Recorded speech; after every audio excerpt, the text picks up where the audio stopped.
नमस्कार, prime debate में आपका स्वागत है। हम ग्लोबल पंजाब के नॉर्थ अमेरिका और संगत टीवी के यूके और यूरोप के दर्शकों का भी स्वागत करते हैं। जम्मू कश्मीर के केरन सेक्टर में किसी प्रकार के अतिक्रमण से इनकार करते हुए सेना प्रमुख जनरल बिक्रम सिंह ने कहा है कि नियंत्रण के पार से घुसपैठ की बौखलाहट भरी हरकत थी जो पाकिस्तानी सेना की मदद के बिना संभव नहीं थी।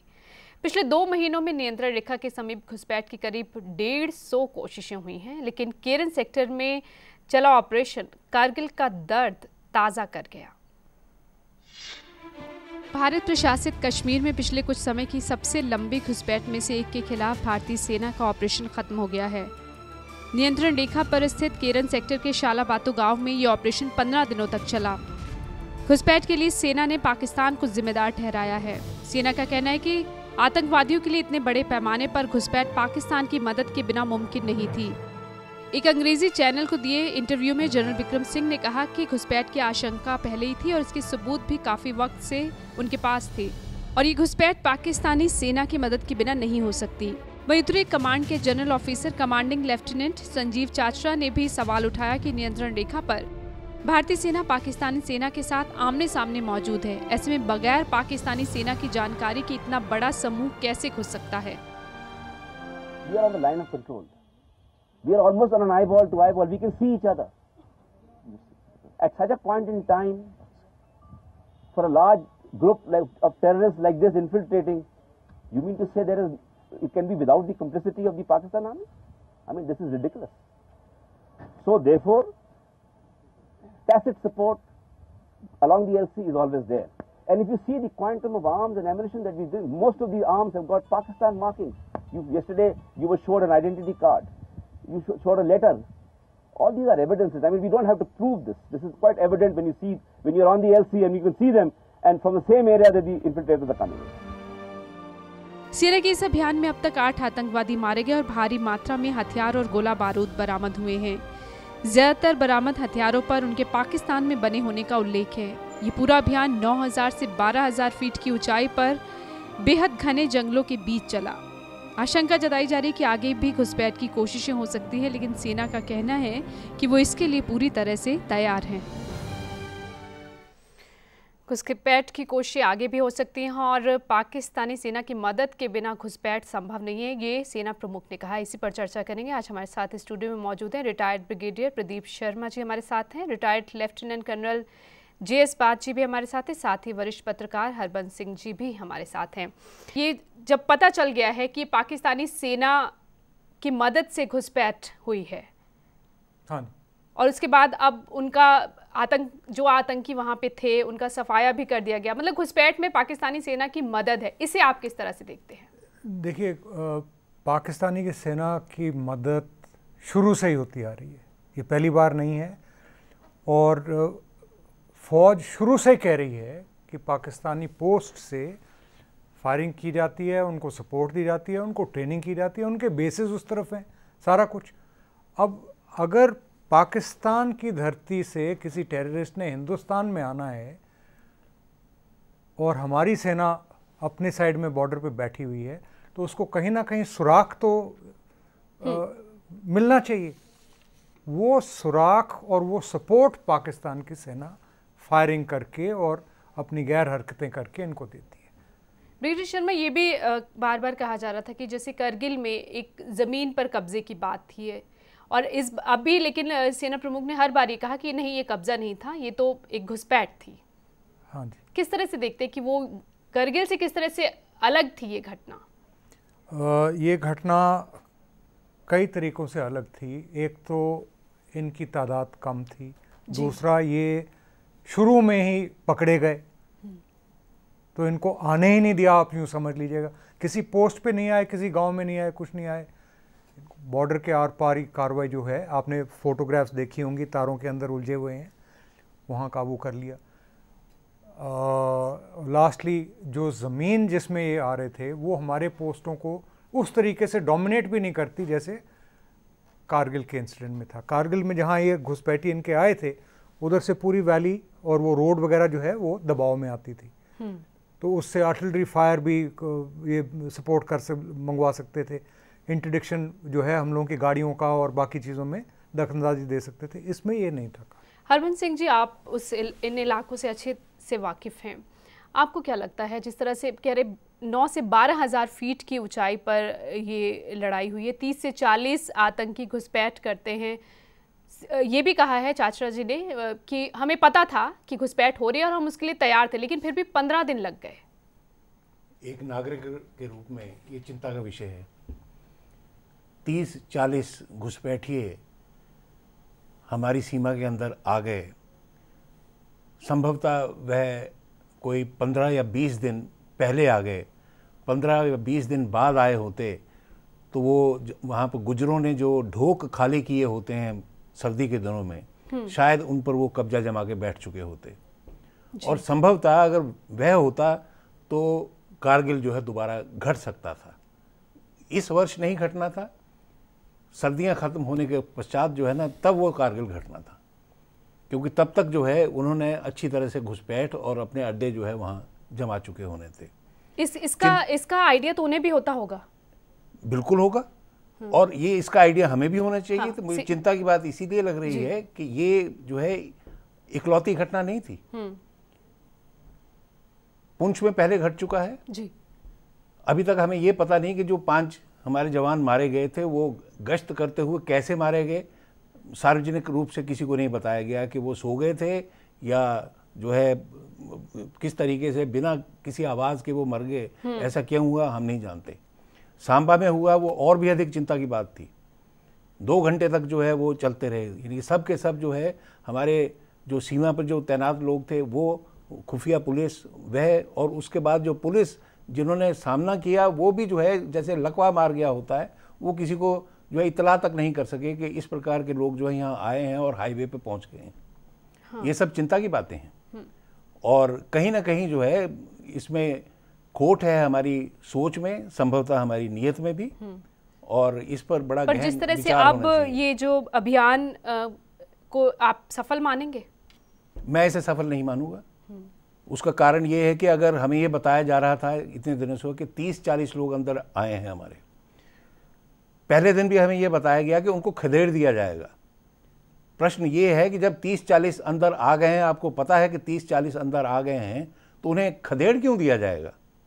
हाँ। उन्हें मारा या पकड़ा क्यों नहीं जाएगा? और अभी तक सिर्फ 8 शव मिले हैं। और 8 शव मिले हैं, और कुछ लोग तो ये भी कहते हैं कि कुछ शव और भी थे जो पाकिस्तानी सैनिक उठा के ले गए हैं, वापस ले गए जी, और कुछ लोग भाग गए हैं। ये सारी चिंता की बातें हैं।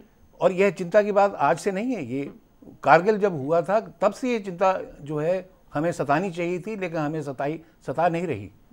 चिंता यह है कि कारगिल क्यों घटा। सिर्फ एक ब्रिगेडियर की नालायकी की वजह से इतना बड़ा दुर्घटना नहीं हो सकती थी जो कारगिल में हुई। जब हम कारगिल की लड़ाई जो है उसको विजय दिवस के रूप में बनाना शुरू कर दें तो वो हमारे लिए शर्म की बात होनी चाहिए, लेकिन हम कर रहे हैं। हाँ।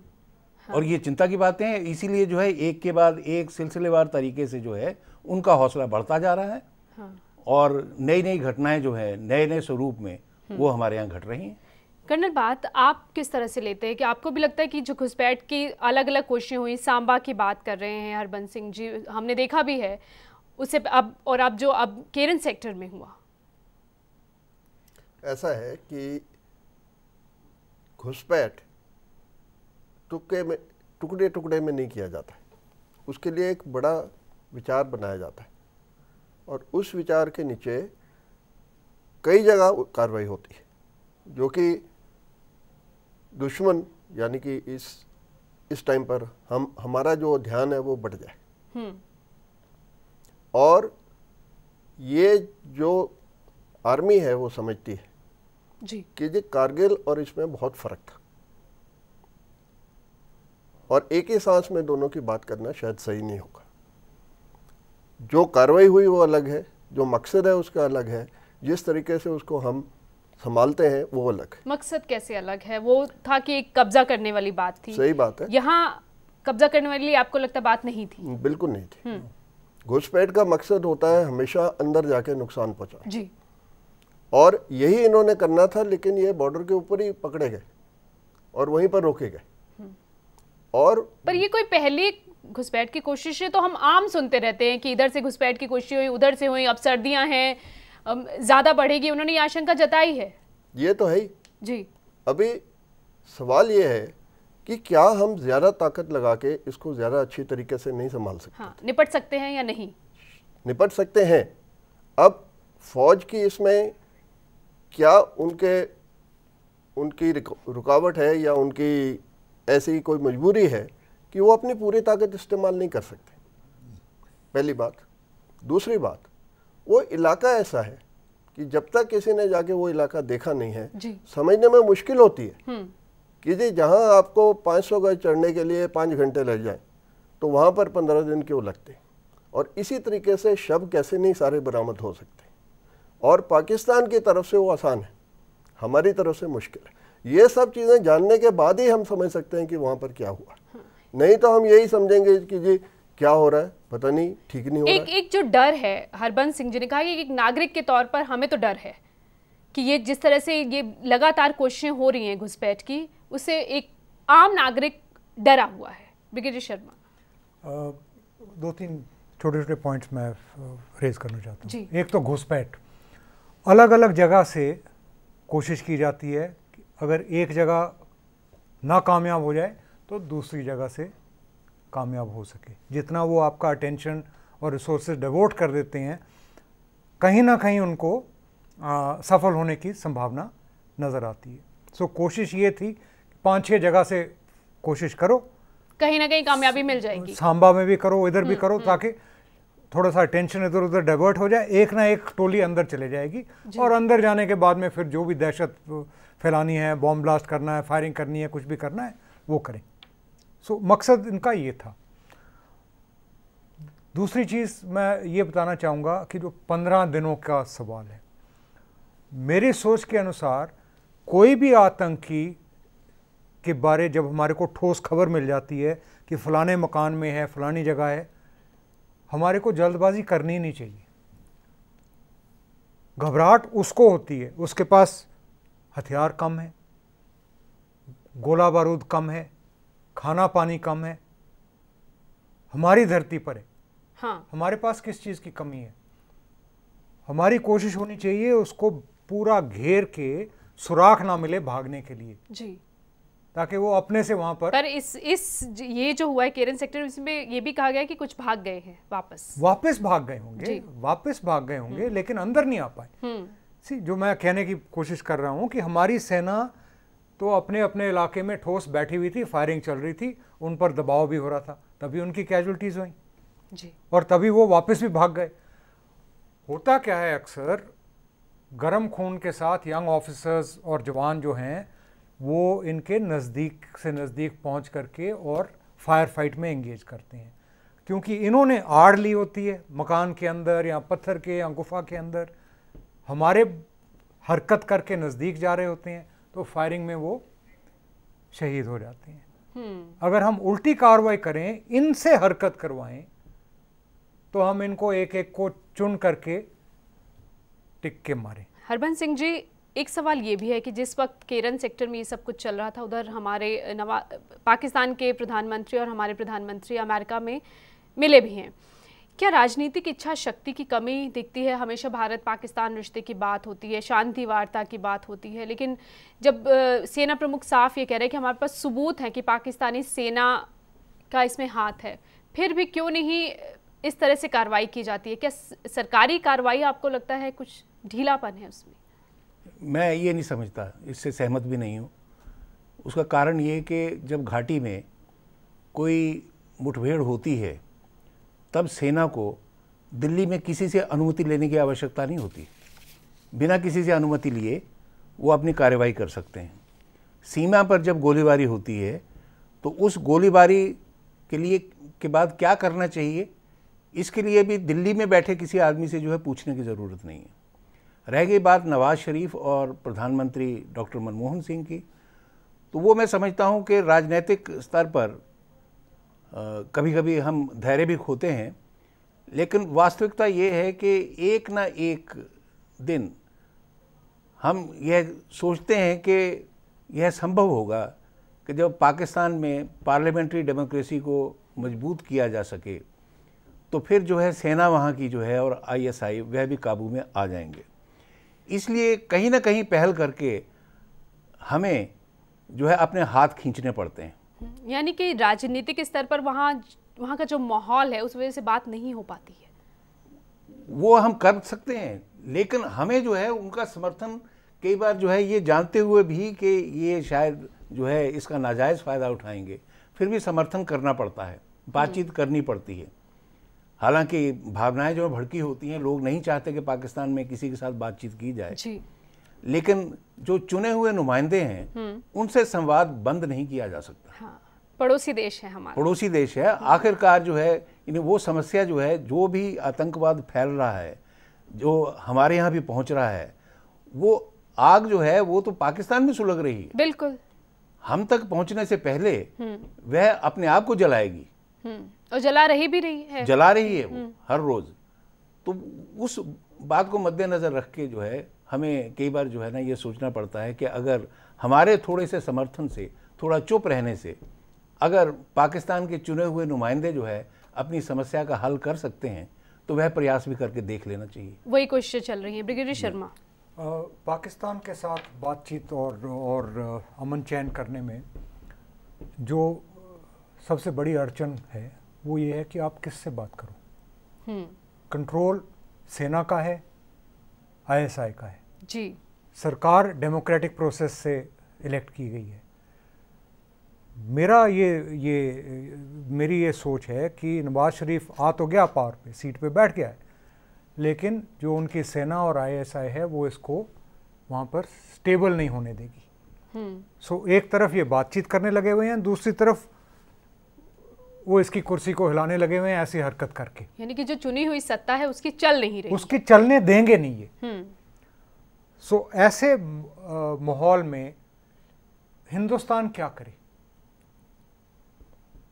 हमको नवाज शरीफ या जो इलेक्टेड प्राइम मिनिस्टर है उससे बातचीत करने की ज़रूरत है, ताकि हम तो उसको सपोर्ट दे दें, साथ के साथ हमारे बॉर्डर और जो भी इंटरनल सिक्योरिटी वाले पुलिस, स्टेट पुलिस वगैरह जो जितने हैं उनको उतना सतर्क रहना चाहिए ताकि अगर पाकिस्तानियों की तरफ से कोई गैर हरकत हो तो हम उसको नहीं। वो तो ये कह ही रहे हैं कि सेना प्रमुख भी कह रहे हैं कि हम तैयार हैं घुसपैठ की जितनी भी कोशिश, लेकिन एक मायने रखता है कि पिछले 2 महीनों में बताया जा रहा है कि 150 के करीब घुसपैठ की कोशिश हुई है। कोशिश होगी, और जैसे जैसे अमेरिकन सैनिक अफगानिस्तान से बाहर निकलेंगे तो जो तालिबानी और आतंकी ग्रुप हैं उनकी तरफ से भी कोशिश होगी, कुछ आईएसआई उनको सपोर्ट करेगी, कुछ पाक आर्मी सपोर्ट करेगी, कुछ उन्हीं के लीडर्स सपोर्ट करेंगे उनको और हिंदुस्तान की तरफ बढ़ावा देंगे। कर्नल, बात तो फिर ये तो काफ़ी चिंता का विषय है जो ब्रिगेडियर शर्मा कह रहे हैं। देखिए, अभी आपने एक प्रश्न पूछा था ब्रिगेडियर साहब से कि हरवंश सिंह जी कह रहे हैं कि जी जो नागरिक हैं उनको डरने की बात है। इसके ऊपर केवल मैं ये कहूँगा कि डरने की बात है भी और नहीं भी।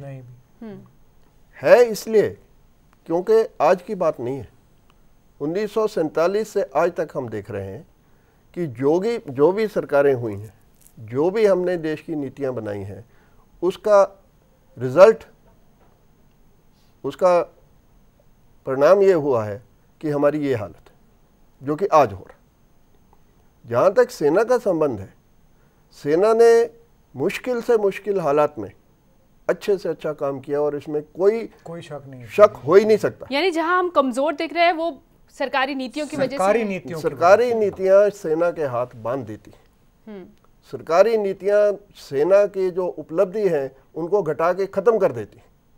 ये हमने देखा है, 65 में देखा है, 71 में देखा है, हाजीपीर हमने छोड़ा है, 71 में इतने प्रिजनर छोड़े हैं बिना किसी गेम के। तो अभी आप साफ देख सकते हैं कि सेना की वजह से फिक्र करने की जरूरत नहीं है।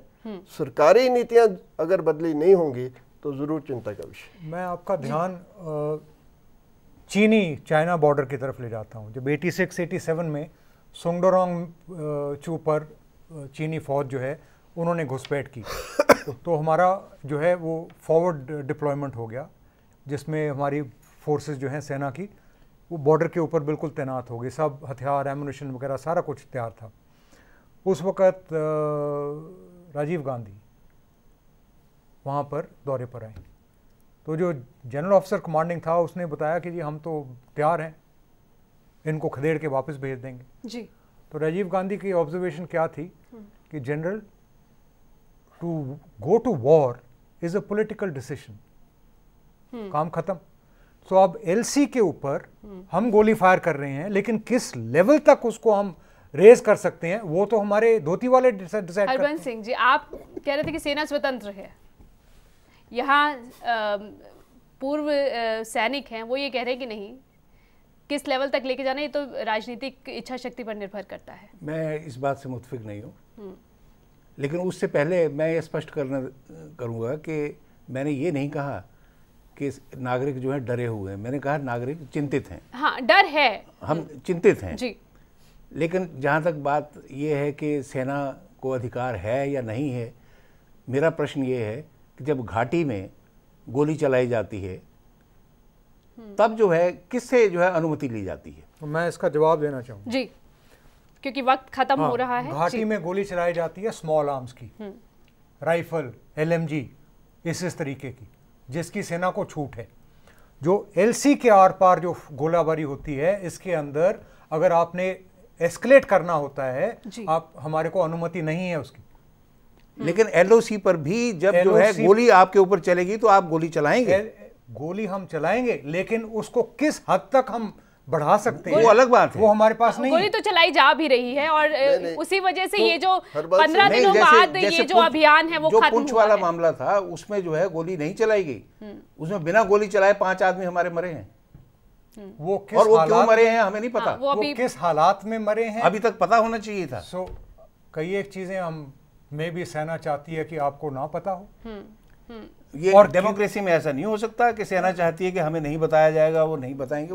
ये बातें जो है बहुत बड़ी चर्चा का विषय है और मुझे लगता है कि क्योंकि अभी वक्त खत्म हो गया, मुझे इस चर्चा को खत्म करना पड़ा है। शुक्रिया आप सभी का इस चर्चा में शामिल होने के लिए। हम दोस्त बदल सकते हैं लेकिन पड़ोसी नहीं, ये बात हम समझते हैं, लेकिन पड़ोसी को भी तो ये समझना ही चाहिए। नमस्कार। खबरों की दुनिया में आइए, हमारे साथ कहीं भी और कभी भी जुड़िए। हम मिलेंगे फेसबुक पर, हम दिखेंगे यूट्यूब पर, हमें फॉलो कीजिए ट्विटर पर।